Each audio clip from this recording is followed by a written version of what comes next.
After I experienced that, I was taken into my head, where I was then taken to a white room, and in front of me was a cobra with chakras. There were orbs lighting up along her body. And as this snake is looking at this cobra, her face comes up and it turns into a human face, right?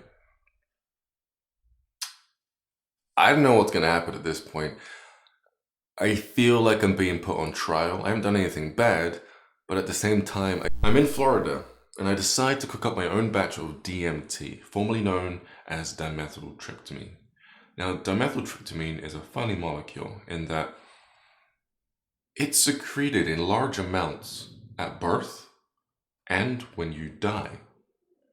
So for this reason, it's often concluded that this molecule is some sort of a gateway molecule that allows the soul to enter into the physical body as well as to leave the body upon your death, right? Every animal has it in their brain. Now, in fact, every person and animal has it in their bloodstream, but in minute amounts. There are some theories as to why, but for the most part, you experience it in bulk upon your birth, as well as your death. So, why would I want to experience something like that? Well, people often collect this DMT from substrates such as Mimosa hostilis, acacia bark, and toads, frogs, right? Especially in Florida. But I didn't get mine from a frog in Florida. I got mine from bark.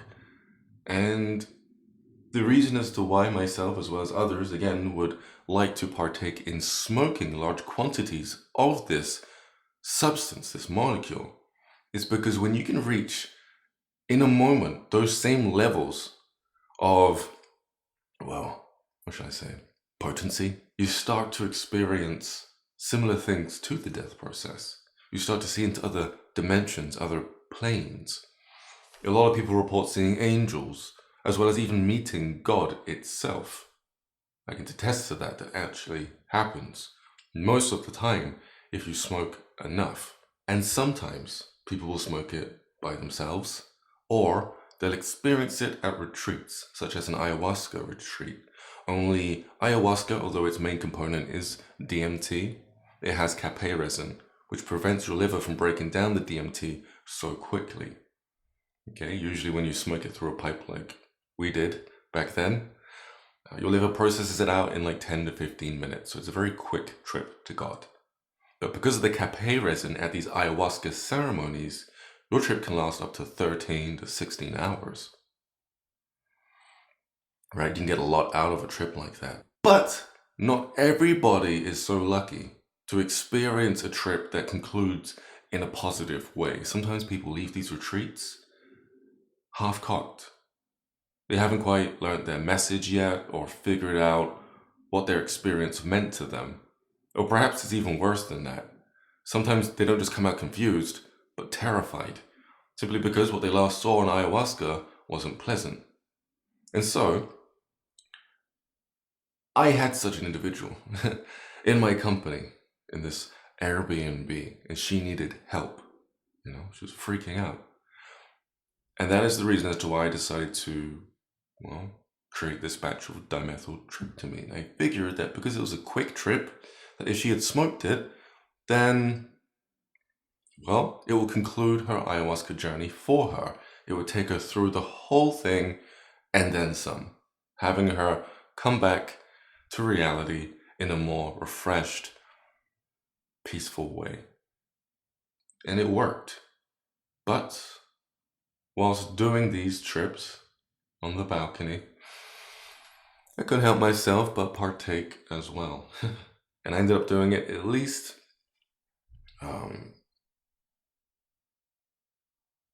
let's just say a lot. I don't want to brag.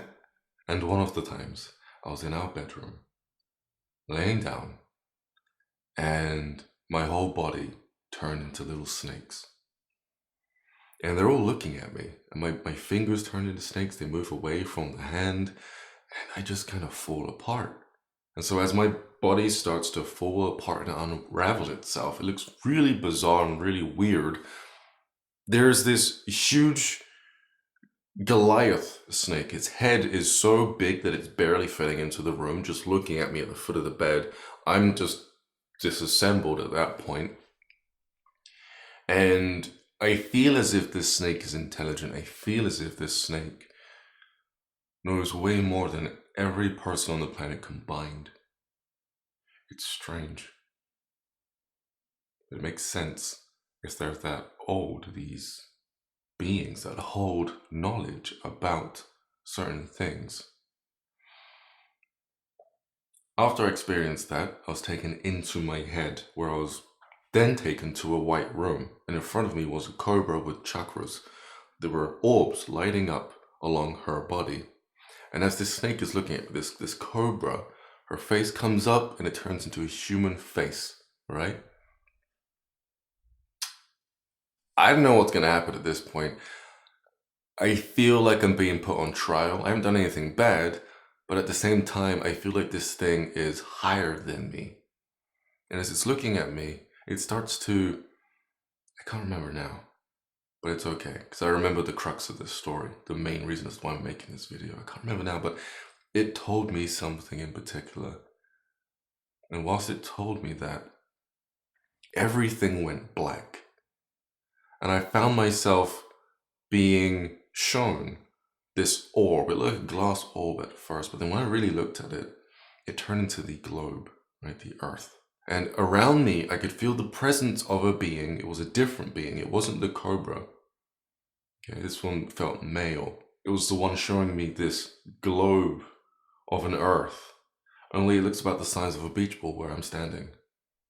This beach ball globe starts to animate itself, and I start to see it being filled with flora and plants and nature, after which clouds moving around the globe itself. It was very picturesque, very, very animated. As the globe started to rotate, I started seeing apes turn to man, and then man turned to, well, sophisticated man. And with it, the earth turns gray. Clothes start to change, top hats and dresses, as well as suits. Whilst this is happening, it's telling me, hey, this is the Bronze Age, this is the Iron Age, this is the Bronze Age, this is the Silver Age. And it's showing me all of the ages of mankind and our development. Whilst it's doing that, it shows me how everyone just, dies. Naturally, cataclysmically. It will make sense in a second. Essentially, the earth is in cycles. It tends to take itself, as well as everything on it, into a specific direction. And then it recycles itself. It does it all over again, and again, and again, and again.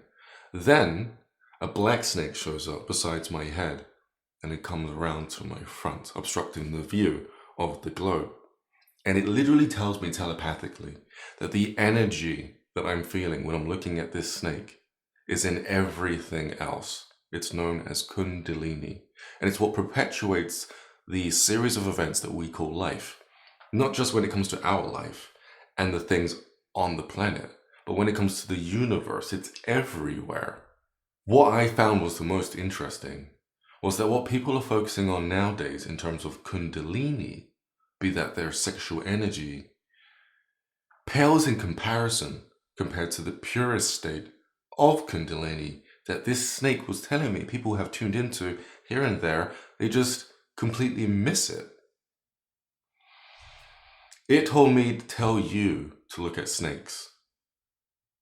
It said, when you look at a snake, tell them, when they look at snakes, that feeling that they get when a snake is locking eyes with them is the feeling of pure primal Kundalini.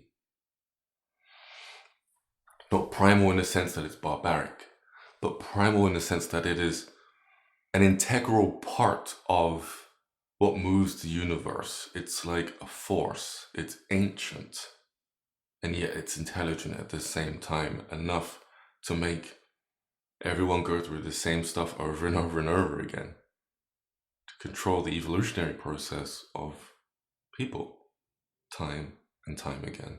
Oh, and yeah, her trip did conclude. She felt much better after taking it. Matter of fact, I think it worked the first time she smoked it.